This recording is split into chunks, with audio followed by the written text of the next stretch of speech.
This story is titled, "We're Not Your Babysitters," my mom said, while already watching my sister's kids. After funding my sick dad's treatment for 5 years, I discovered the cruel truth and cut them off completely. Hey everyone! Before we jump into today's video, I need your help. We've noticed the channel is losing some traction, and subscribing is one of the best ways you can support us. It's quick, free, and it helps us keep bringing you awesome content. Your support means the world. Let's keep this channel growing together. Thanks so much. Now let's start the video. Okay, so I, 32 female, need to get this off my chest because it's been eating me alive. Fair warning, this is going to be a long one.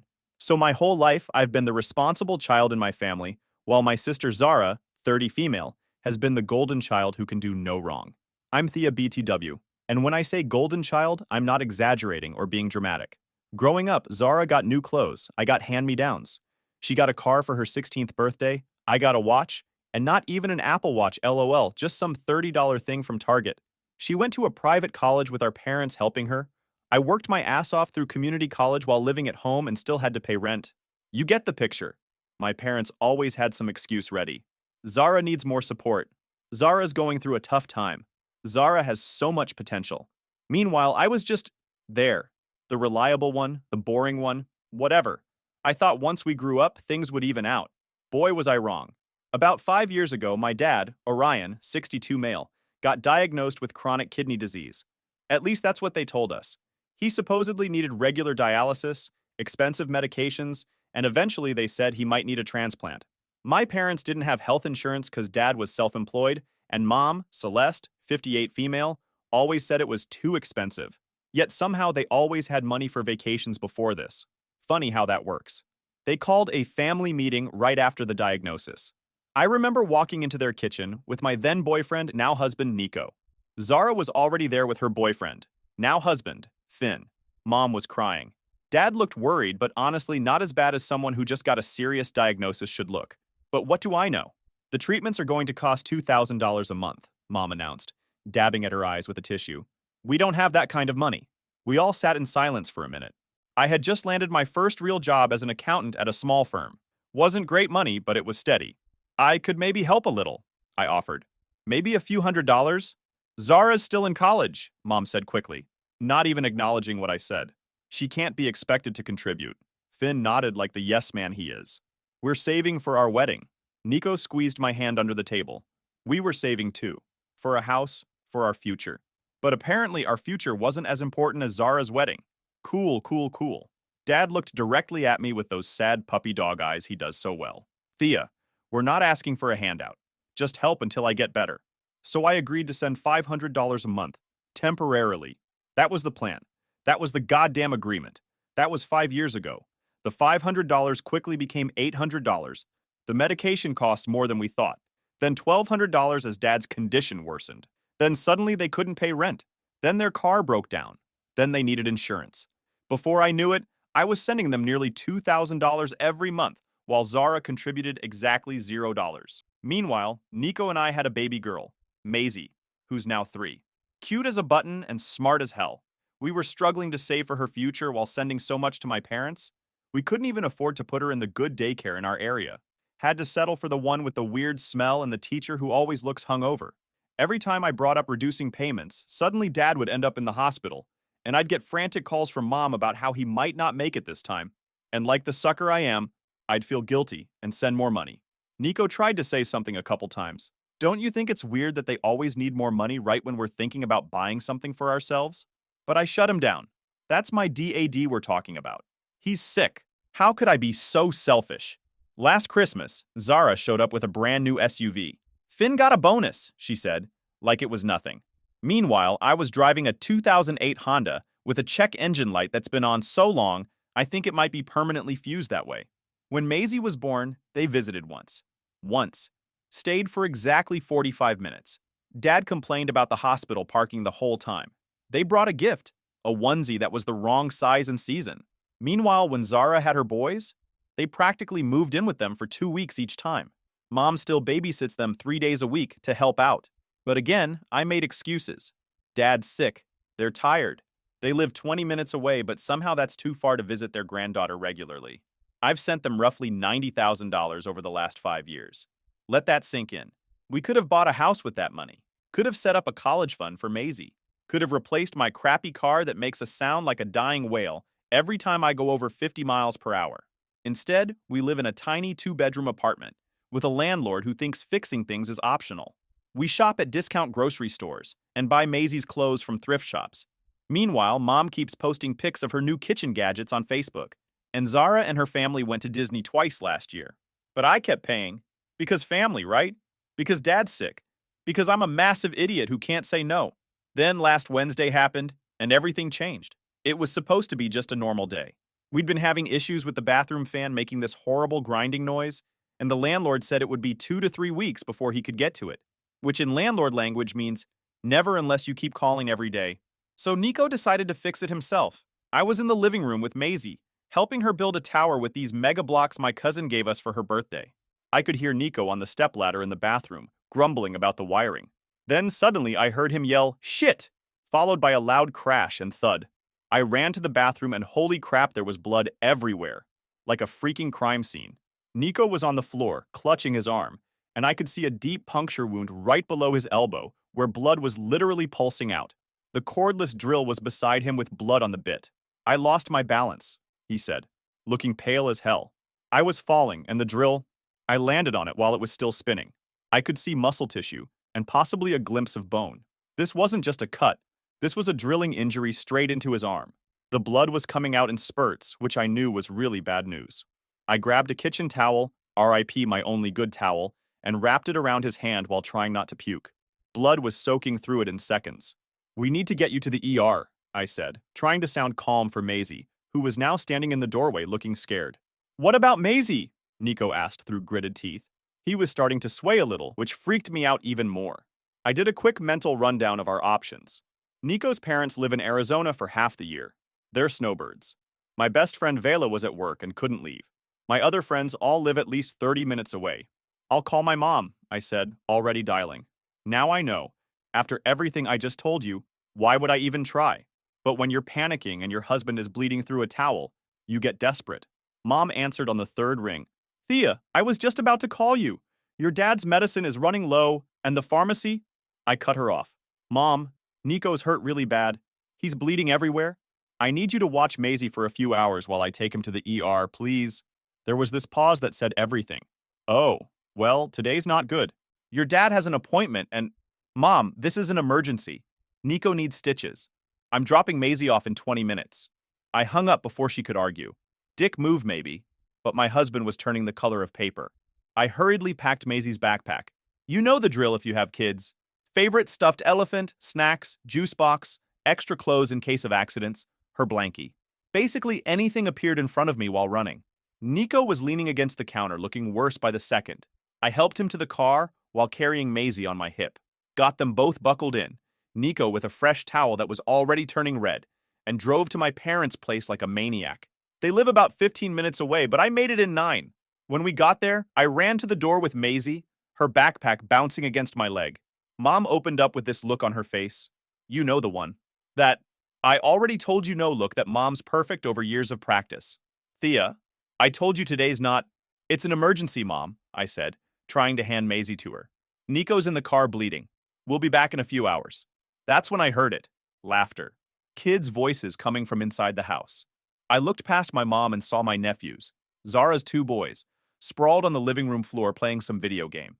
And there was my dad, sitting in his recliner watching them, looking about as deathly ill as I do after a light jog, which is to say, slightly uncomfortable but very much alive. "What's going on?" I asked, stepping inside without waiting to be invited. "I thought Dad had an appointment?" Mom did that thing where she adjusts her necklace when she's lying. "Oh, we rescheduled. Zara had a job interview, so we're watching the boys." The absolute audacity. The freaking nerve of these people. "So you can watch Zara's kids but not mine? During an actual emergency?" Mom crossed her arms and gave me that look she's perfected over the years, like I'm being ridiculous for even asking. "Thea, we're not your babysitters. Just because you send us money doesn't mean we have to drop everything and watch Maisie anytime you want." I felt like someone had dumped a bucket of ice water over my head. 5 years. Thousands of dollars every month. My daughter barely knows her grandparents because they're always too busy or Dad's not feeling well. And she actually said that to my face. I looked at my dad, who suddenly became very interested in his slipper. I looked at my nephews, and something inside me just clicked into place. I see, I said, surprisingly calm considering I wanted to flip their coffee table. Then I guess from now on, Zara can pay for your treatments. Mom's face went white, like ghost white. Thea, you can't be serious. Your father will die without. Then Zara better start paying, since she's clearly the priority anyway. I turned and walked out, still carrying Maisie. Nico was slumped against the car door, the towel now completely soaked through. They won't watch her? He asked, his voice weak. No, I said, buckling Maisie back in. They're too busy with Zara's kids. And apparently, we're not entitled to any help despite all the money we send. Maisie started crying because she could tell something was wrong. I tried to keep it together for her sake, but inside I was raging. The ER was a complete nightmare. 3-hour wait with a bleeding husband and a cranky toddler. Maisie had to pee twice and threw a tantrum when she got hungry because I'd left her snacks in the car. Nico needed 7 stitches and nearly passed out during the procedure. The doctor asked if I was okay because apparently I looked like I might murder someone. And the whole time, all I could think about was my mom's words. We're not your babysitters. Just because you send us money doesn't mean we have to drop everything and watch Maisie anytime you want. 5 years, $90,000. For what? So they could babysit Zara's kids while mine cried in an ER waiting room? We finally got home around 6 p.m. Nico passed out from pain meds. I put Maisie to bed after reading her favorite book 3 times. Then I sat on the bathroom floor and cried for about 20 minutes. But weirdly, once I was done crying, I felt lighter, clearer, like I'd been walking around with foggy glasses for years and someone finally cleaned them. I woke up the next morning at like 5:30 a.m. with this weird sense of calm, like when you finally decide to quit a job you hate and you just know it's the right call. Nico was still knocked out from the pain meds. Maisie wouldn't be up for another hour. So I grabbed my phone and holy crap, 27 missed calls, 14 texts, and many voicemails. My family had been busy overnight. I didn't listen to a single one, didn't read a single text, just went straight to my banking app and stared at the automatic transfers that had been draining our account for 5 years. $1,850 scheduled to transfer to my parents' account in 3 days. $320 for their car insurance on the 15th. $280 for their cell phone plan at the end of the month. It was actually seeing it all laid out that made me realize how insane this situation was. We were paying their cell phone bill while I was using a cracked iPhone 8 that randomly shuts off if the temperature drops below 60 degrees. Nico shuffled into the kitchen, holding his bandaged hand up like a paw. You're up early, he mumbled, trying to one-hand the coffee maker. Are you really going to do this? He asked, noticing my phone open to the banking app. I nodded and hit cancel payment on the big monthly transfer, then the car insurance, then the cell phone. With each click, I swear I felt physically lighter, like I was dropping dumbbells I'd been carrying around. I should have done this years ago, I said, my hand surprisingly steady. Yeah, you should have, Nico agreed. He's been against this arrangement from the start, but respected that it was my family, my choice. What made you finally decide? Mom basically said that paying them $90,000 doesn't entitle me to 1 afternoon of babysitting during an emergency, I said, still kind of shocked by the whole thing. Meanwhile, Zara drops her kids off whenever she wants. While we struggle to afford daycare, Nico added, wincing as he tried to open the coffee container. I took it from him and opened it. And did you see Dad yesterday? He looked fine. Totally normal. Not like someone who needs $2,000 in medical treatments every month. Nico nodded. I've been saying that for years, babe. I spent the rest of the day ignoring my phone and playing with Maisie. We built a fort in the living room and watched Encanto for the 47th time. Still slaps, though. I made Nico's favorite pasta for dinner. It felt like celebration pasta. Around 4 p.m., there was a pounding on our door that made Maisie jump. I looked through the peephole. Mom! Thea! She shouted through the door. I know you're in there. Your father needs his medication. I didn't open the door. Tell Zara to pay for it. He'll die, Thea. Is that what you want?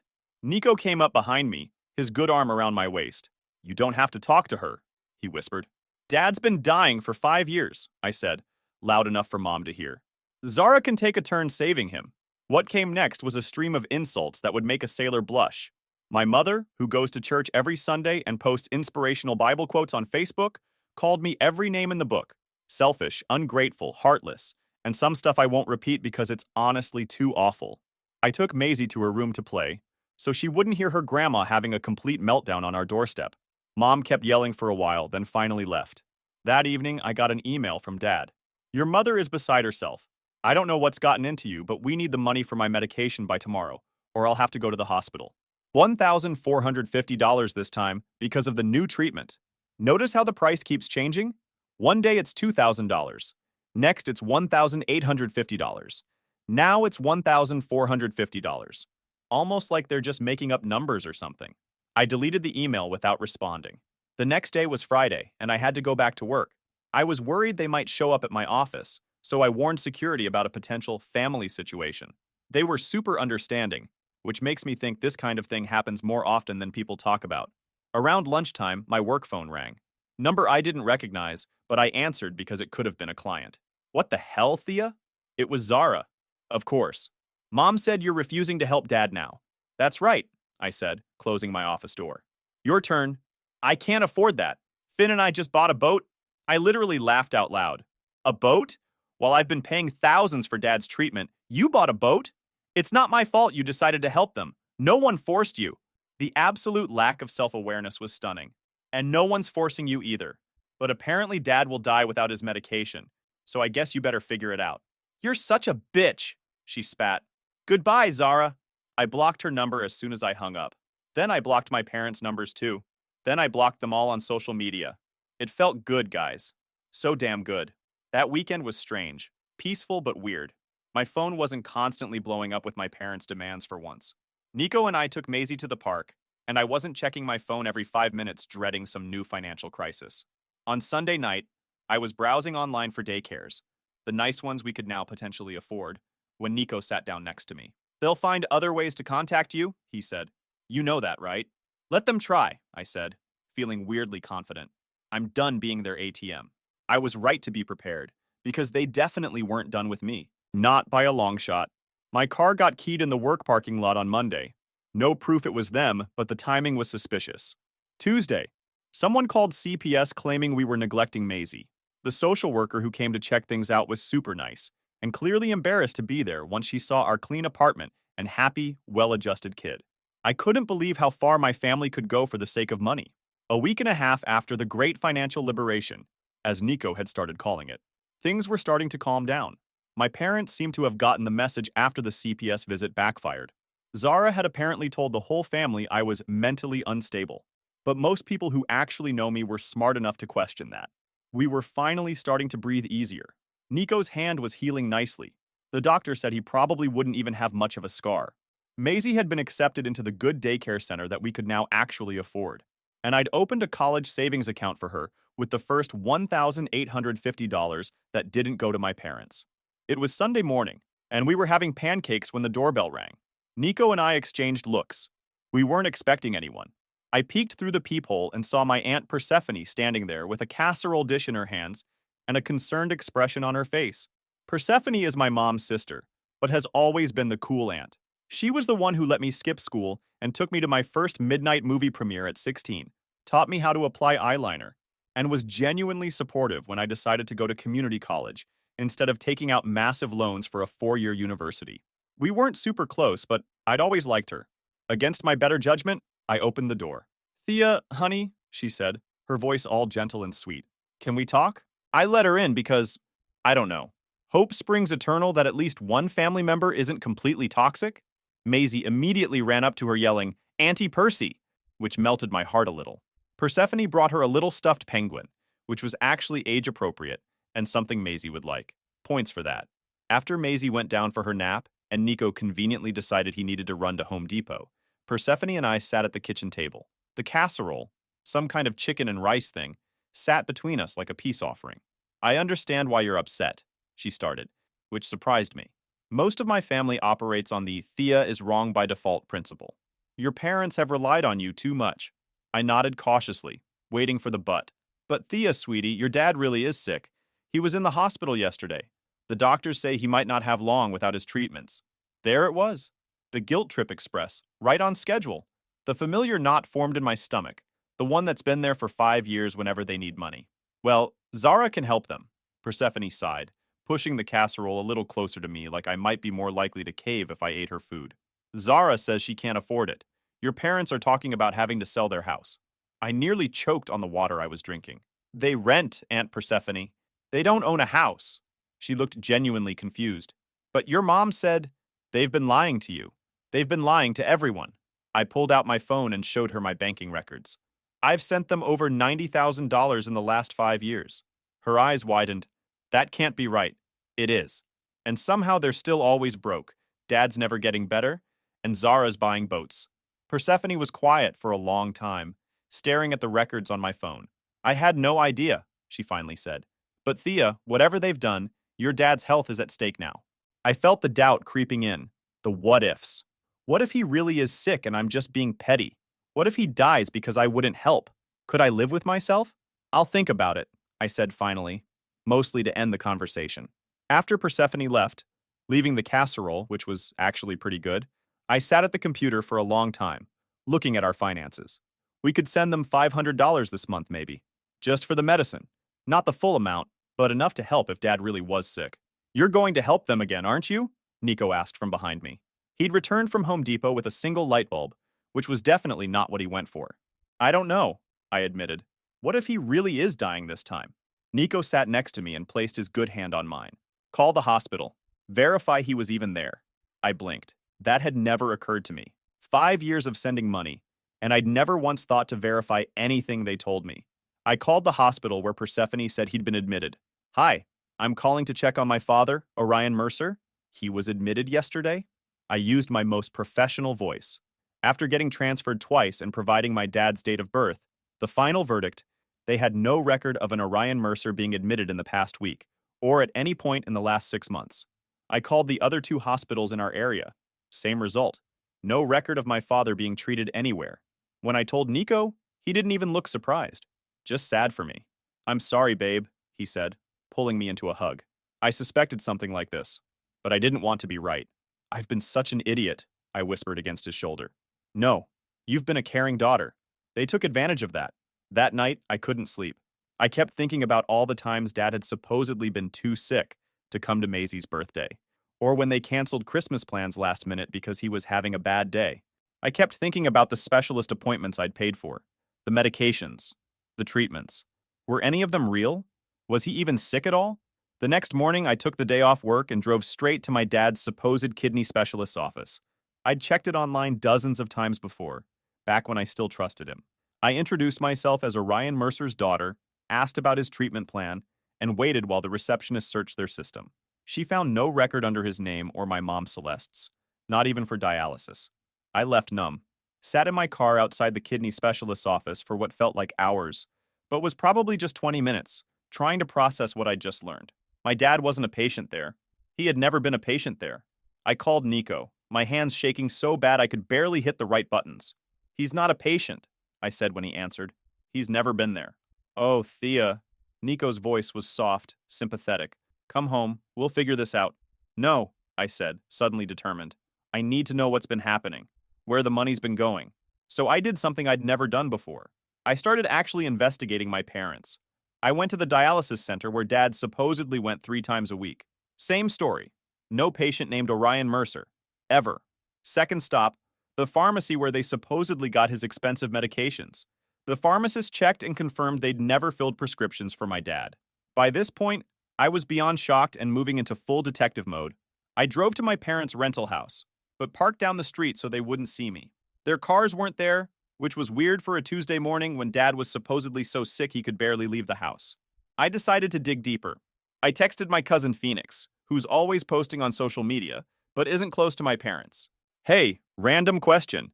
Have you seen my parents around lately? They're claiming Dad's really sick, but I'm starting to have doubts. She replied almost immediately. What? Your dad was at my gym yesterday, working out with his trainer. He looked totally fine. They're going on some cruise next month too. Your mom won't stop talking about it in the family group chat. A cruise? When they supposedly couldn't afford Dad's medications without my help? When he was supposedly too sick to even babysit Maisie for a few hours? I drove to my work and spent the afternoon using resources I probably shouldn't have used. I'm an accountant, so I have access to certain tools. I looked up my parents' credit reports. I still had their SSNs from when I helped them apply for rental insurance. What I found made me want to scream. Credit cards. So many credit cards. All maxed out. Expensive clothes, electronics, furniture, restaurants. And yes, a cruise booked for next month. Over $6,000 for a 10-day Caribbean vacation. But what made me go nuts is when I found a boat loan in my dad's name from last year. A $40,000 boat. But here's the thing. The address listed was Zara and Finn's address. They had the boat. My parents had co-signed. So my money wasn't just going to my parents. It was going to Zara too. I kept digging. Found a bank account I didn't know about with regular transfers to Zara labeled gift. Payments for her kids' private preschool. By the time I finished, I was in a weird state of calm fury. The kind where you're so angry you loop back around to being weirdly rational. I drove home and spread all the evidence on our kitchen table for Nico to see. They've been scamming me, I said flatly. For years. Nico looked through it all, his face getting darker with each page. This is insane, Thea. They've been living like royalty on your money while we've been struggling. While we put off having a second kid because we couldn't afford it, I added. While we stayed in this crappy apartment with the leaky ceiling. While I drove a car with bald tires. What are you going to do? Nico asked again. I took a deep breath. End this. For good. That night, I compiled everything into a folder. I was just finishing up when my phone buzzed with a text from my mom. Your father's in the hospital again. We need $2,400 for the new treatment by tomorrow morning, or insurance won't cover it. I didn't even feel angry anymore. Just sad at how easily the lies came to them. I didn't respond. The next day was Wednesday. I took another day off work. My boss was understanding after I explained a bit of the situation, and decided to drive by my parents' house again, just to see if they were actually home, or off on another secret vacation. Their car was in the driveway, and so was Zara's shiny SUV. I don't know what came over me, but I pulled up and parked right behind them, blocking them in. Then I marched up to the door and rang the bell. Dad answered, looking completely healthy. Not at all like someone who had been in the hospital yesterday. Thea, he said, looking shocked to see me. What are you doing here?